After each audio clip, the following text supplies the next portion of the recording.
Iqra, if you could go to the next slide, please. Thank you. Okay, good afternoon, everyone. My name is Victoria, and thank you for attending this month's Teach Educational Rounds. Today we have Iqra and Lenka presenting the technology-enabled collaborative care model, using technology to provide a one-stop shop of holistic care. Before I hand it over to our presenters, I want to review some housekeeping items.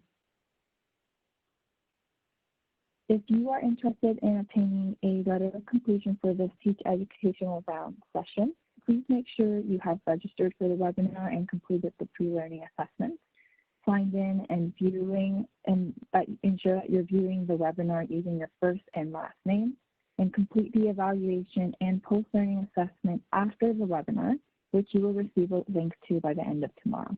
You will have 1 week to complete the evaluation and post-learning assessment.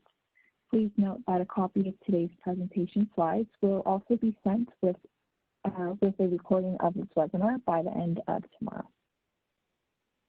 This webinar is also being live tweeted on Twitter. You can follow us at @QuitSmoking and use the hashtag #TeachWebinar to post or read questions.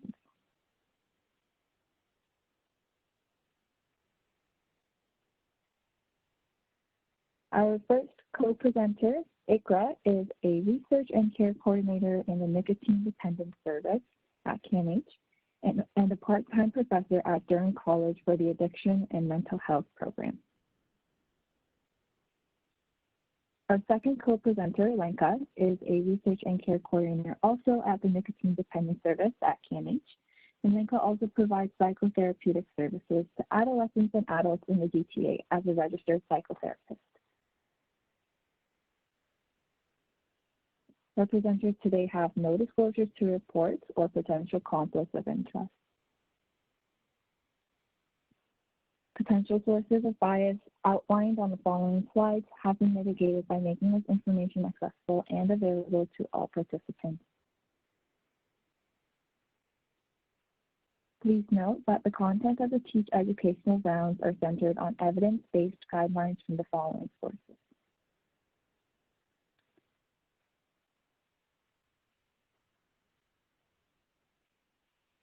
These materials, as well as the verbal presentation and any discussions during the webinar, are only general principles, and they do not replace the need for clinical assessments or treatment plans by healthcare professionals.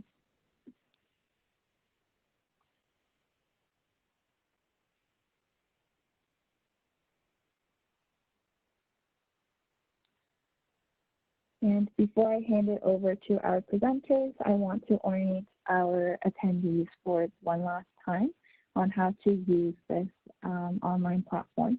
You are welcome to use the chat feature to provide any feedback or post any questions during the webinar. To use the chat feature, please click on the speech bubble icon in the control panel located at the bottom of the webinar screen. This will open up a chat room in the right-hand side. And please note that you must select all participants from the drop-down menu to ensure that panelists and other attendees can view your comments. And with that, I will hand it over to our presenters.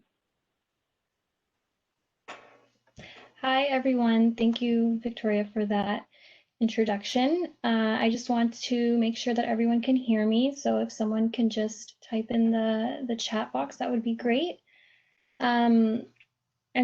Perfect, thank you. So we will be presenting today on our tech model, which stands for Technology-Enabled Collaborative Care, using technology to provide a one-stop shop of holistic care. My name is Lenka, and my colleague Iqra Ashfaq will also be presenting today. So our learning objectives for the webinar today is to describe the importance of collaborative care in mental health, identify the roles of a clinician, a care manager, and a client in the tech model, and then lastly, to describe the purpose of the COVID-19 online discussion forum. So we're going to start right off the bat at collaborative care in mental health. On the next slide, we wanted to start off by kind of providing a quote of traditional care in Canada So our universal healthcare system is a point of pride for Canadians, which was said by Dr. Patrick Smith, who is the national CEO of the Canadian Mental Health Association. But he states that the reality is we don't actually have a universal healthcare system, but a universal medical system that doesn't necessarily guarantee that everyone will have access to some of the most basic mental health services and supports. Up to 80% of people who they rely on family physicians for mental health care. And this actually brings a lot of burden on the primary care provider who may not actually be fully trained in or help respond to for mental health problems. And so the primary care provider can refer out to a mental health professional, such as a psychiatrist, but there are usually some pretty long wait times, and the client is actually left for a long time waiting for the support that they need. And so we wanted to start off with a clip on a collaborative care model for psychiatric care, kind of in the primary care setting, but we wanted to note that this is actually from the American Psychiatric Association. So although it's not Canadian-based, the APA has actually done a great job to represent the overall concept, so it is quite similar. And so we're just going to play this video right now for a few minutes to highlight the collaborative care model.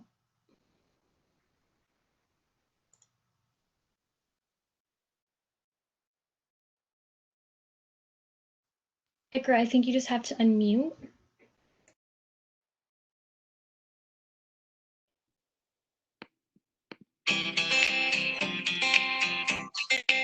Millions of Americans struggle with mental health and substance use issues each year.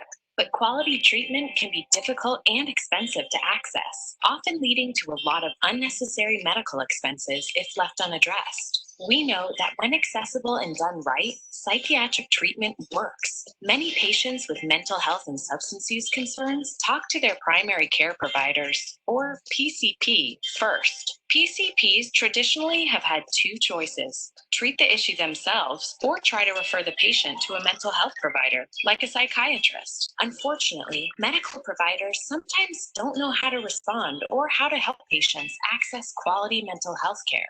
In part, that's because there simply aren't enough mental health providers to meet the need of all the referrals. Wouldn't it be great if there was a way to get people seen that was timely, effective, affordable, less stigmatizing for patients, less costly for healthcare systems, and ensured access to psychiatrists who play a central role in providing effective, quality treatment? There is.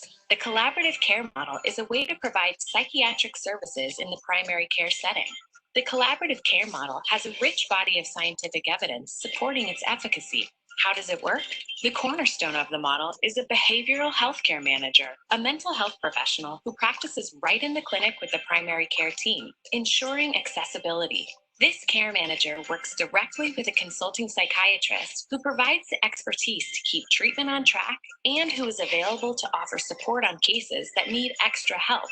The model uses procedures for assessment and treatment that have been proven to work. It's an organized approach that ensures patients receive the most effective care and no one falls through the cracks. Treatment can include focused talking therapies and medication when indicated that's prescribed by the PCP and overseen by the consulting psychiatrist. This model makes quality mental health care more accessible to more individuals across the country. Seem too good to be true?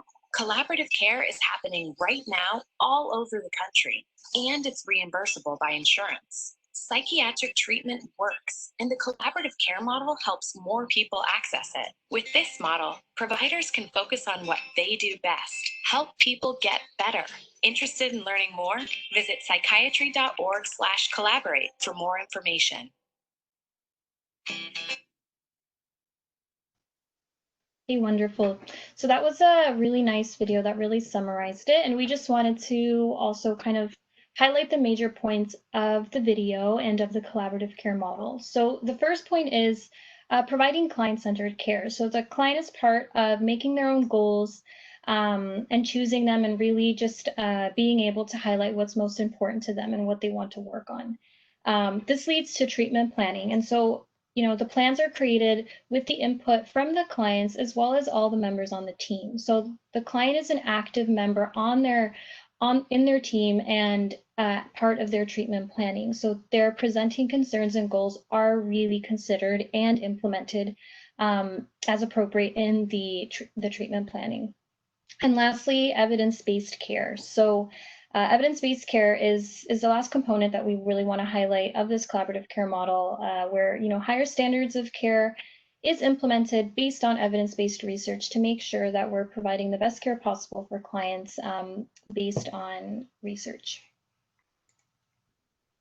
So in this slide, this is kind of what the video showed, is that the main clinicians, part of the collaborative care team, normally consist of the following. So the psychiatrist, the care manager, and the primary care provider. However, on the next slide, we actually want to show that there are other people and other clinicians and consultants that we can include in the collaborative care model, such as a social worker, an occupational therapist, as well as a peer mentor. The family physician or a primary care provider is usually the first point of contact with the healthcare system for most Canadians with mental health and addiction problems. And primary care is a place where the majority actually of mental health care is delivered, including care for individuals with complex medical conditions and coexisting mental health problems, and often without the involvement of a specialized mental health care provider. And although these problems are not unique to Canada, Canada has really made substantial progress over the last few decades in addressing these issues and providing framework, as it's been shown in research as well, to foster the development of better collaboration with the goal of ensuring that each person receives the right care from the right provider as quickly as possible, and also just in a very convenient way, just to minimize obstacles for the client.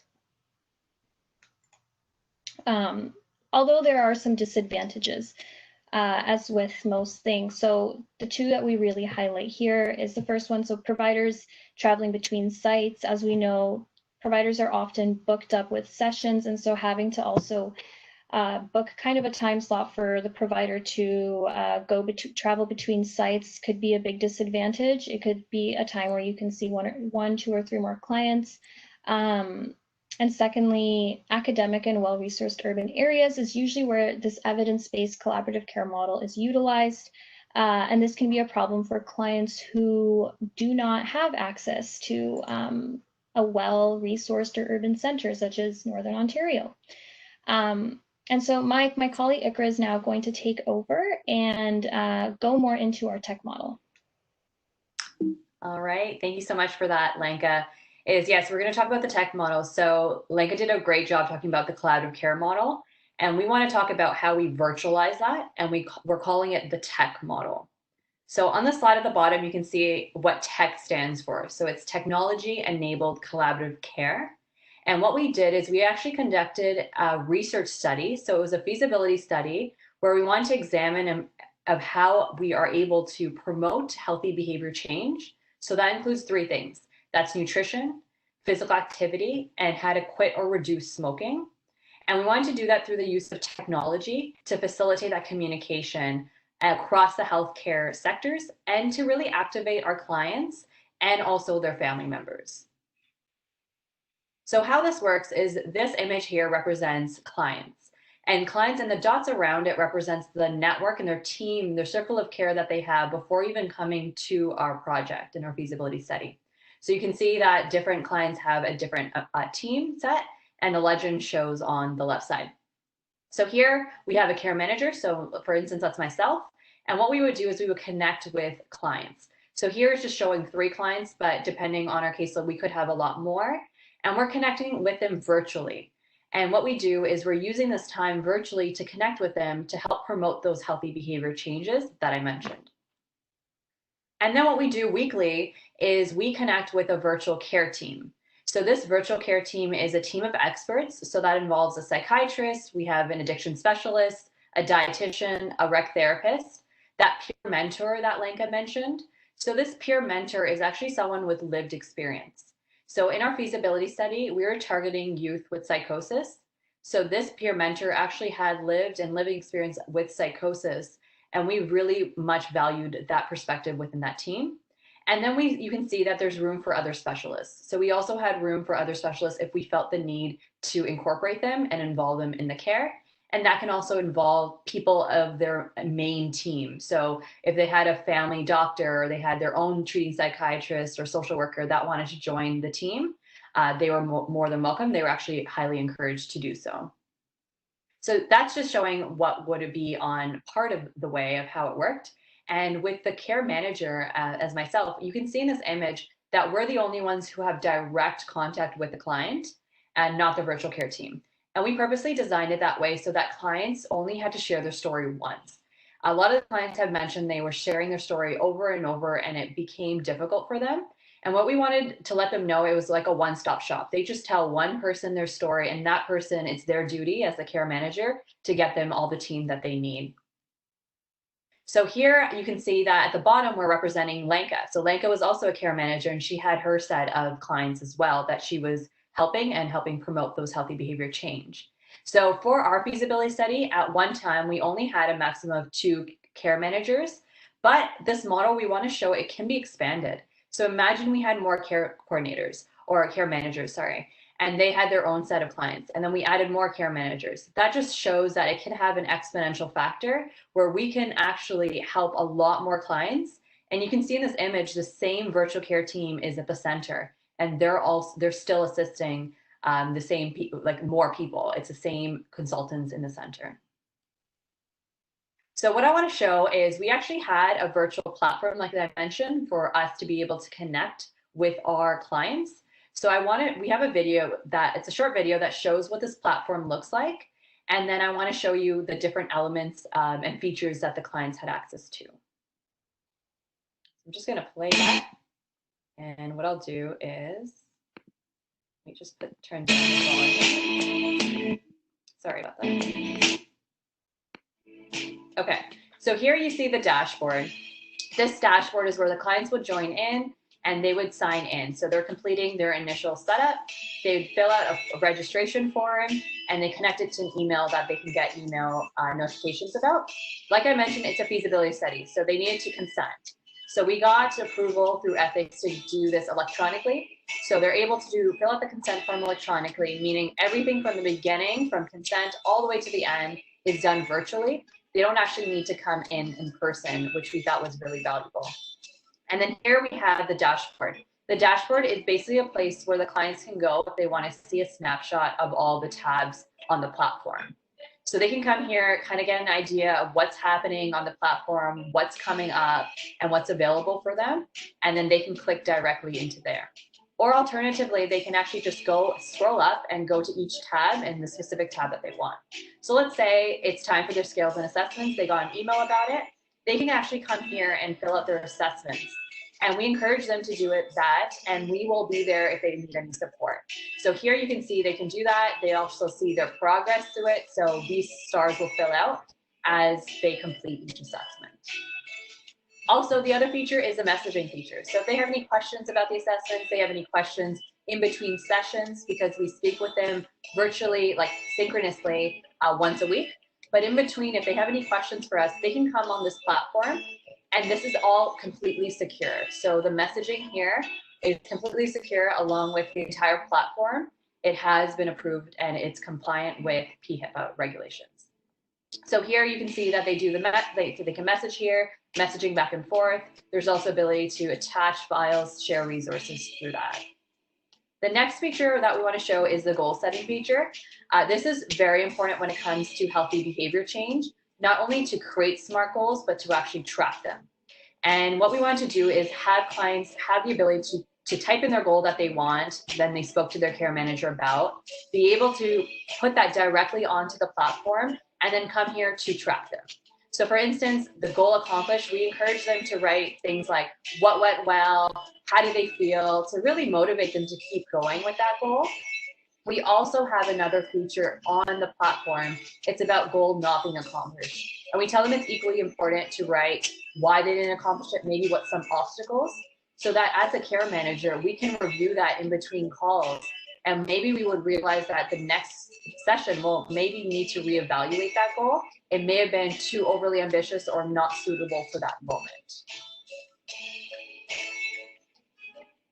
And the next thing is we can actually create appointments in this platform. So we'll create an appointment and the client gets to choose if they want to accept an RSVP and accept it, or if they want to decline it and ask, they can propose a new time that they want to schedule the appointment for. So let's assume that they accepted our appointment that we set up for them, and today is the day that they want to join, and it's the day of the appointment. They would click the green button that says join call. And then what happens is, as a care manager, we will turn on our camera so that they can see our body language and they can get those nonverbal cues as well. As a client, by default, their camera is turned off to protect their privacy, and they get to choose if they want to turn their camera on or not. They can also just turn on their mic if they prefer. And we also have a chat feature you see here. If they want to type instead, they can do that. That was actually the most preferred option when we do group sessions. They have also the opportunity to take notes. So during the session, if they want to take any notes to look back at later on, and there's an opportunity to share files. After every call, they get a post-call questionnaire, a really brief one about how it went and where they are with their goal, and then they get to submit that there. So basically, that was the gist of what the platform looks like and how the interactions would work with the care manager and their client. So the advantages. So the advantages of having a collaborative care model, like Lenka mentioned, with that one-stop shop and it being timely. So by a one-stop shop, we basically mean that the client, like I said, gets to talk to one person. They don't need to repeat their story continuously, and they have that care manager that's helping them. But at the same time, they get holistic care because the care manager is in contact with that virtual care team of experts, and they're bringing a diverse viewpoint and perspective, and that's going into the treatment plan. Secondly, it is more timely. So like Lenka mentioned, getting an appointment with a psychiatrist or getting one with a mental health professional, there could be a long wait time, but it may be faster to get that appointment with at least the care manager getting the treatment started at least, and they have the consulting psychiatrist and the other team as well, the other members, so that they can get recommendations and information from them. So the other advantages are especially around it being now virtualized. So I'm talking more about the tech model per se, is there has a potential to reduce cost. So there could be a reduced cost to the healthcare system potentially. What we do know, it does reduce costs for the clients if before it used to cost them money to travel to their appointment, and also the time that it took them to travel there as well. And for some people, if they have to, for instance, take off work or anything like that, and with technology, we allow them to do this really at home or wherever they are. So hopefully they don't need to take off too much time, maybe maximum that 1 hour of the appointment. Secondly, we have for the tech model is the elimination of geographical barriers. So by doing this through technology, it allows us to really connect with clients that are more distant and possibly in rural areas where they may not have the facilities that we have here, for instance, in the GTA. And then the third one with the tech model is care at home. So now clients can get the care from the comfort of their own home. So we've had clients like, join in and they're in their bed, they feel comfortable and they're willing to open up to us and they feel safe there. Also, it helps reduce that social anxiety that can come along with having to travel in and coming to a mental health institute, which leads me to the next point is reducing stigma. So that is a big one. So stigma can really prevent people from getting the care that they need, especially when they have to come into a mental health institute and any stigma associated with that. So with it going through with technology, other studies have shown that people, especially youth, would be more likely to do that, to use technology to get the care. So they really don't feel that stigma and it helps reduce or even eliminate it. So there are still limitations and we want to be completely mindful of that when it comes to using technology. So for instance, with digital inequalities, so with our platform, in order to access it, you do need a laptop and or a smartphone to be able to go onto the platform. So that being said, not everyone has access to those means. And we want to be mindful of that. And those inequalities with digital inequalities are usually associated with social inequalities that are associated with gender, with race, with socioeconomic status, geographic location, and the list goes on. So we want to be mindful of that. One option could be doing phone calls, but another limitation with phone calls is the confidentiality piece. So there's no way for us to really guarantee who's on the other end of that phone call or if other people are listening in. So that's something that we have to keep in mind as well. And another thing that we thought about was privacy. So we cannot guarantee that every single person has a safe space at home or somewhere virtually where they can connect and feel safe, that they're not being overheard by other people. So these are things that we want to be mindful of, especially, for instance, we're thinking of the population that's dealing with domestic abuse. So if they're living with the person that is doing the abusing, they may not be able to actually have that phone call or the virtual video call with us and be open and honest. So we were thinking of ways that we could possibly overcome these limitations. We're not saying we can completely remove it, but we want to at least try our best to deal with them. So with digital inequalities, like I mentioned, we could do the phone calls. So that actually, a lot of our clients prefer that. It allowed them to do some calls throughout. If they didn't have their laptop on or they didn't want to turn it on, they could still have that appointment by us just speaking to them through the phone, so it doesn't go missed. With confidentiality, in the literature, people have shown when there's ever teleconsults, to have a coding system. So with the codes, what that means is basically at the beginning of the session, you set a code with your client. And at the beginning of every session, you always ask for that code. And it's just a way for you to kind of get a reassurance that you're talking to the right person. And last but not least, when it comes to privacy, we are thinking of two things. One could be texting. So that way they don't need to worry about that safe space really as much. They could try to text, and hopefully they have a little bit more of a safe space when it comes to texting.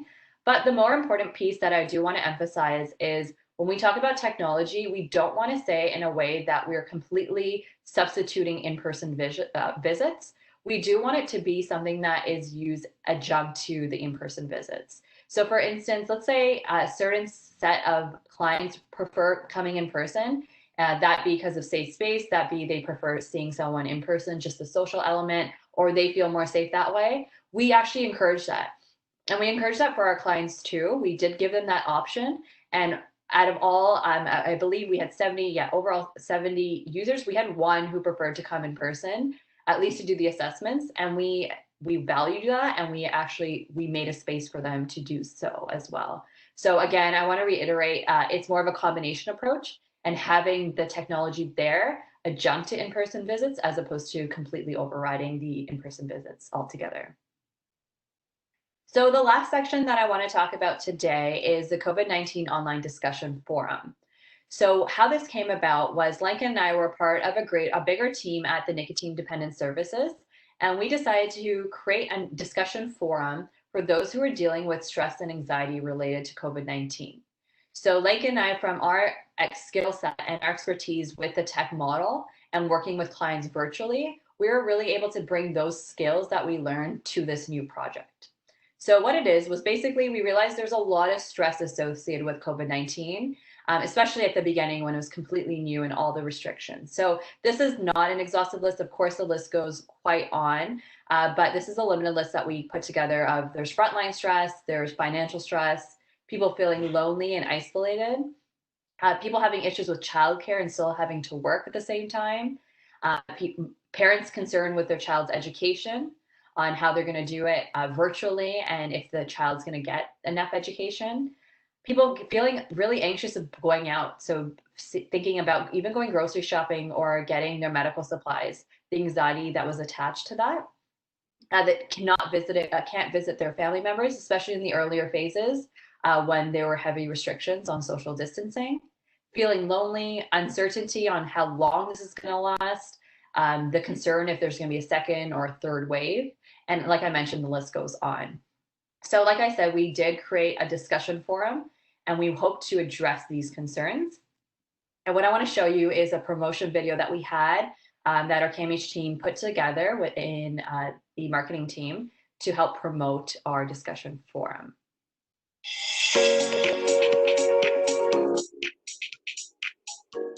So you can see this person has the ability to go onto the forum through their phone, because we do have apps available, or they can log onto the computer.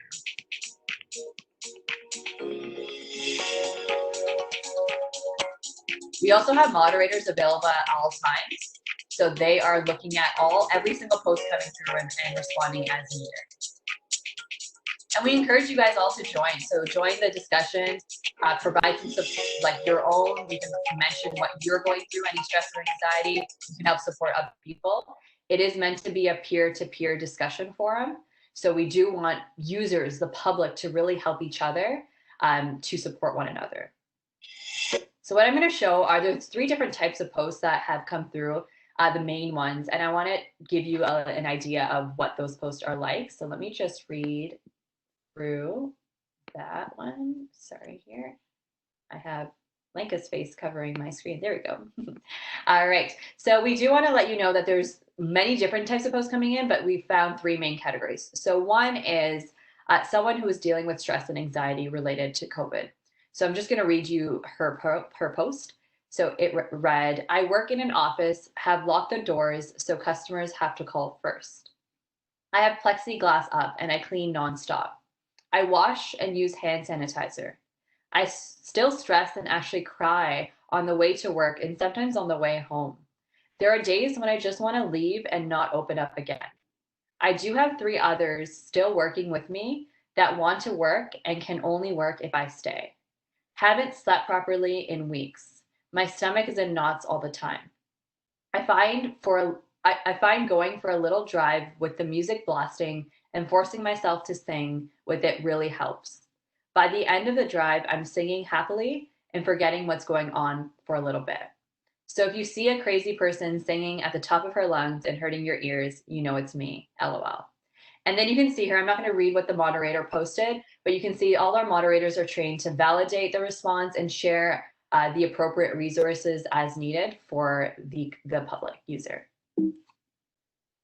Next, this is a different kind of post that came through and involved a deep reflection. Here, I'll just read the first paragraph for you guys. So it reads, given the current situation globally, we certainly are not alone regarding a disconnect from what was the norm not very long ago. However, for me, I've taken the opportunity to look, quote unquote, deeply within, without any judgment whatsoever, and also appreciate what is right, like the sun, the rain, a blue sky, the clouds, flowers starting to grow, listening to sounds of nature, going for walks, and reading a book, etc. So here you can see there's a different take on it of using this as an opportunity to really reflect. And you can see the post, the response to this post is someone from the public saying, thanking them for such an insightful post. And we're hoping that they could really help and encourage one another. And last but not least, this was actually a response to someone in distress. And the post reads as follows. Sorry that you are feeling down. A lot of people are feeling that, so you are not alone. Getting up and moving around or going outside, even sitting on the porch if you have difficulty walking, or just walk around the house and smell the air and the roses, or take up hobbies, or read or call a friend or FaceTime them. I hope this helps you. If you need a friend, I'm here for you. Maybe we can try to connect online. So this really reinforces exactly what we hope this discussion forum to be, is a peer-to-peer discussion forum. So yes, we do have moderators on at all times, and yes, they are responding to provide resources when needed, but we really do encourage the public to support one another and to do so by joining the forum. So what you can do is, number one, is actually just check out the forum. So the discussion forum can be found at camh.ca/COVID discussion. The psychoeducation we do also have. So if someone doesn't feel that they want to post, they can A, just read through the post and that may help them. And B, there's psychoeducation available if you just want to learn about stress and anxiety related to COVID-19. It was put together by employees at CAMH. So that's found at camh.ca/COVID-19. The second thing you can do is actually download our app. So you can search managing your stress and anxiety. And Victoria will be sharing these slides with you. So in the note sections, I have added the links to the Android and iOS websites where you can actually download the app directly. And last but not least, we do highly encourage you to share this with your family, with your friends and your extended network. This is something that we don't know who will not, if we don't want to say a certain set of people will only benefit from it. We think it can actually benefit many different people by posting either your stress or anxiety related, by posting deep reflections, by helping other people and responding to them. We can really make this that peer-to-peer discussion forum that we're hoping it to be. And that being said, I just want to end off, and on behalf of Lenka and myself, want to thank you for your time and joining us today. And I'm going to turn it to Victoria to facilitate the Q&A session.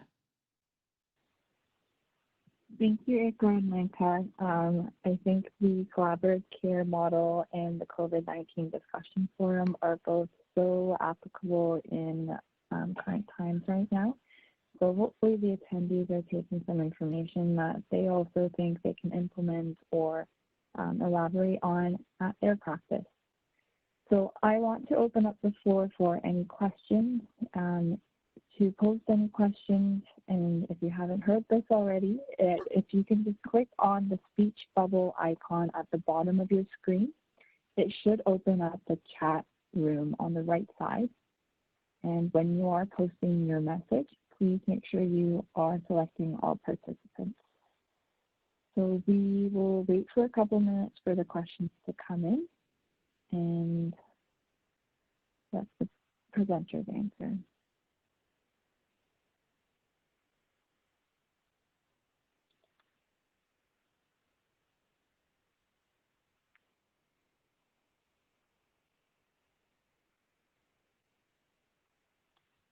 Shelley, I'm not sure if that is a question or if that's something that Iqra and Lenka can comment a little bit more on or share your insights. And Vivian, I will answer in the chat room to you. Yeah, maybe if you can just elaborate on what you mean about crisis management and the current spotlight on police services.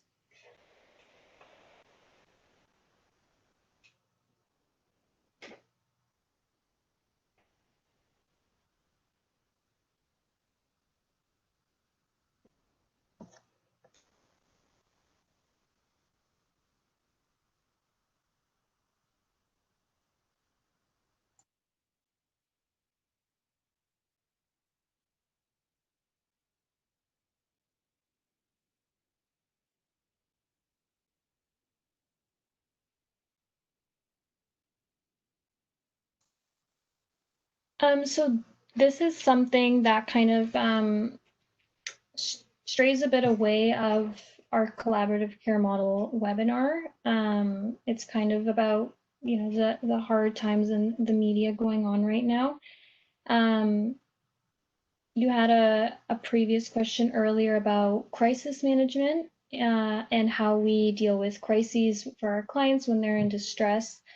So I can elaborate more on that. But in terms of involving police services, I can't really comment on that. But yeah, so matching the crisis with resources that help best. So there were clients who had disclosed suicidal ideation or being in distress. There were also other clients who had reported kind of ongoing passive suicidal ideation. And so every time a client or a participant was recruited into the study, we always did a suicide risk assessment, and we asked about past and current suicidal ideation, as well as any other type of activity. And this was closely monitored, especially among participants who reported current or past.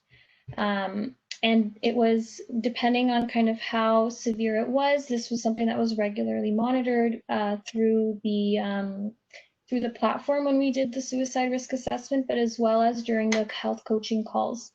And then if it ever got to the point where it needed to be escalated, we did have a protocol set in place. We had clinician supervisors who were registered clinicians, always kind of on the back end and available during the time we did these calls.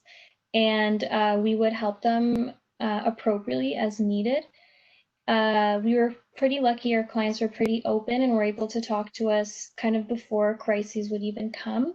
But there were instances where we did have to escalate the calls. And then, so in these cases, sometimes we would be speaking with the client, and actually one of our clients did walk into an inpatient unit and to emerge and did check themselves in to the inpatient unit. So it really showed how that relationship with the care manager and the participant is really essential, and having those even brief check-ins could really facilitate even just the the client or the participant to go and register at the emergencies department at CAMH.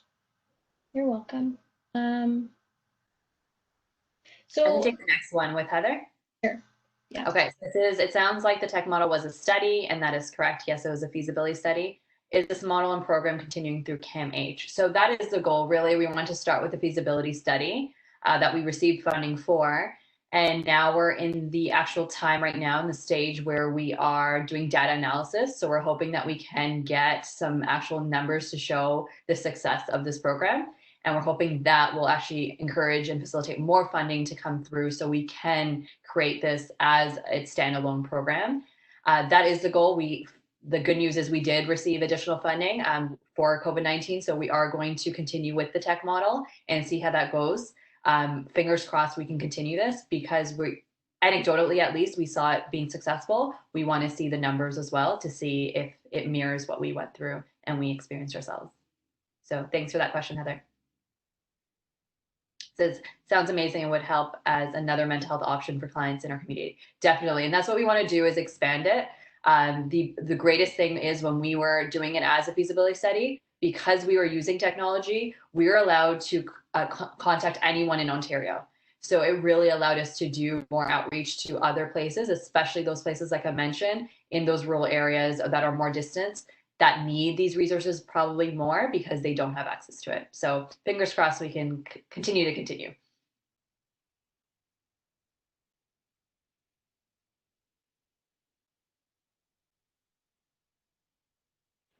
Okay, we will wait for a couple more minutes to see if any questions will come in. Okay. And if not, we will continue on with closing the session.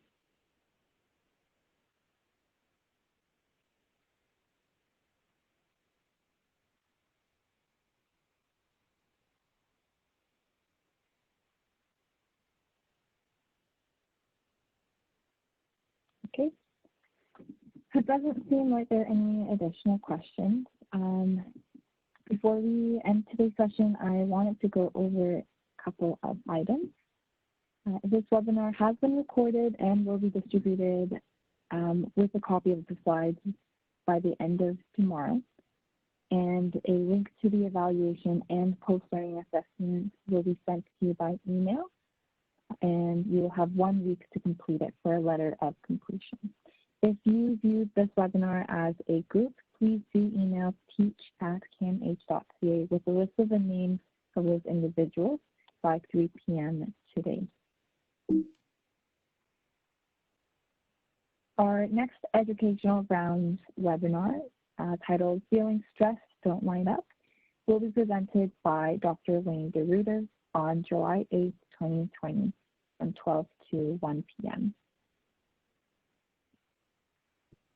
And if you missed a portion of today's webinar, or you're interested in viewing it again, or you want to visit our previous webinars, an archive list can be found on our website. And the link is there on your slide. And a final thank you to our presenters for a wonderful webinar today, and to the participants who provided some questions. Thank you all for attending. Thank you for sharing those links. And I will send those links to the discussion forum in the psychoeducation at CAMH through the email as well. And Felix, if you did view this webinar along with anyone else, please just send the email and the names of those individuals who watched the webinar with you by 3 p.m. today. That will be the end of our webinar. Thank you everyone for joining. Thank you.